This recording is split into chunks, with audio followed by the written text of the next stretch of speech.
잠언 17장입니다. 하나님의 절대 주권과 그것에 반응하는 인간들의 다양한 모습을 묘사하고 있습니다. 다음에 지혜 문제를 화목과 다툼이라는 표 문제와 연결시켜 지혜로운 자를 화목하게 하는 자요, 어리석은 자는 다툼을 일으키는 자라고 설명하고 있습니다. 또한 지혜를 참된 가치관과 연관하여 생활 속에서 어떻게 적용해야 하는가를 실제적으로 설명하고 있죠. 또한 어리석은 자가 사회에 끼치는 악영향을 그들 마음속에 도사리인 탐욕과 이기심에 기인한다는 사실을 보여주고 있습니다. 그들의 그런 욕망은 종종 다툼과 속임으로 나타나는데 이것은 모든 인간관계를 대립과 반목으로 유도하는 요소들입니다. 지혜와 재물에 대한 자세에 대해서 기록되고 있는데요. 여기에서는 실제 생활에서 부딪히는 여러 삶의 모습과 연관되는 다양한 주제들이 반복되고 있기 때문에 통일된 단락으로 나누기를 어렵습니다. 따라서 부득이 각 절이나 짧은 구문으로 나누어 선발적으로 설명할 수밖에 없습니다. 재물에 대한 태도는 의인과 악인의 삶을 근본적으로 규정짓는 기준이 되고 있죠. 즉 참된 지혜를 소유한 사람은 삶의 참된 가치를 재물의 소유 여부가 아니라 이웃에 대한 사랑과 슬기로운 행동에 두고 있습니다. 하늘에 속한 참된 지혜는 이 세상에 속한 지혜와는 달리 선한 삶의 열매를 맺게 된다고 하는데요. 즉 참된 가치를 추구하는 자는 마른 바 한 조각만 있어도 화목하고, 지혜 있게 처리하는 노예는 유산을 나누어 받으며 사랑을 구하는 자는 이웃의 허물을 덮어준다고 합니다. 한편 앞에 16장에서는 지혜를 금이나 은을 얻는 것보다 가치 있는 일로 보았지만 본장에서는 화목에 더 큰 비중을 두고 있습니다. 또한 16장에서의 지혜와 재물에 대한 관계를 원리적으로 설명했다면 여기에서는 실천적이고 구체적으로 지혜를 설명하고 있습니다. 참된 지혜는 참다운 가치를 추구하는 행동으로 나타내어지고 기록되어 있습니다. 이웃과 관계에서의 삶의 지혜에 대해서 기록하고 있는데요. 참된 지혜가 이웃과의 관계에서 분명히 나타난다는 사실이 강조되고 있습니다. 하나님께 대해 어떤 태도를 취하는가는 가난한 자와 불쌍한 이웃을 어떻게 대하는가에 따라 결정할 수 있습니다. 이것은 인간 사이의 관계란 수평적 윤리가 하나님과 인간과의 수직적 관계를 반영하고 있음을 나타내어 보여주고 있는데요.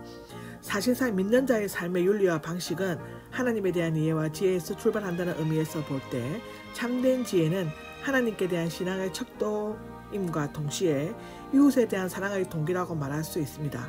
따라서 하나님의 지혜를 소유한 자들은 삶의 모든 영역에서 거룩한 신앙생활을 통해 하나님을 경외하며 이웃을 사랑해야만 한다고 기록하고 있습니다.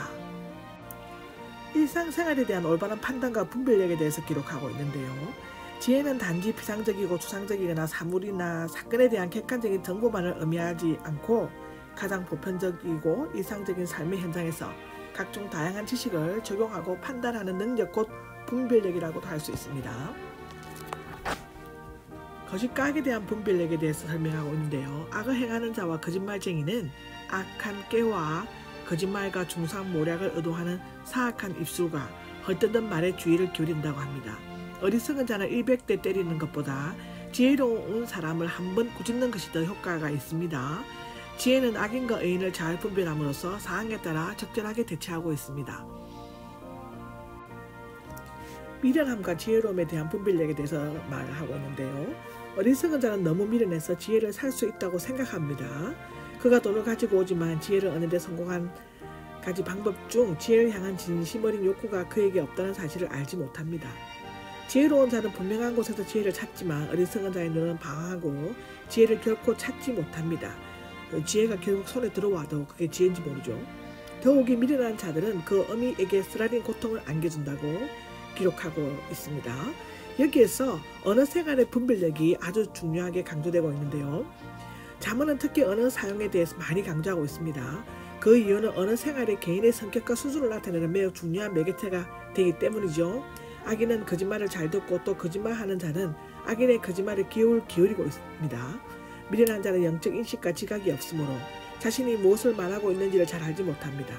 사실상 혀는 엄청난 영향력을 발휘하며 때로는 말 한마디에 역사의 방향을 바뀌기도 한다고 우리 역사에 보도 그런 것이 많이 기록되어 있습니다.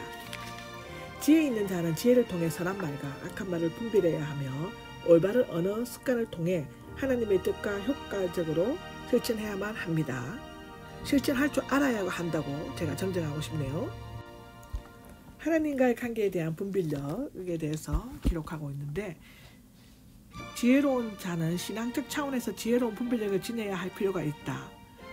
잠언서는 자연 계시로 하나님의 특별 은총을 설명하고 있는데, 도가니가 은을, 풀무가 금을 연달하듯이 하나님께서 사람의 마음을 살피고 불순물을 제거하셔서 더욱 순수하게 만드시는 것을 묘사하고 있다라고 기록하고 있습니다.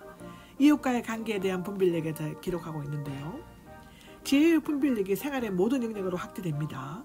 지혜는 종과 주인, 가정의 질서, 친구와의 관계, 이웃을 대하는 태도에서 분명하게 나타납니다. 이와 같이 지혜는 다양한 삶의 정황, 특히 이웃과 관계에서 정확하게 분별할 수 있는 능력을 제공합니다. 만약 하나님의 명령보다 자신의 생각대로 행하게 되면 정확한 분별력을 잃고 비참한 최후를 맞이하게 됩니다. 그러나 참된 지혜는 올바른 삶의 분별력을 얻음으로써 모든 사람들의 생명의 길로 인도할 뿐만 아니라 그들에게 선한 유익을 전달할 수 있게 합니다. 아멘.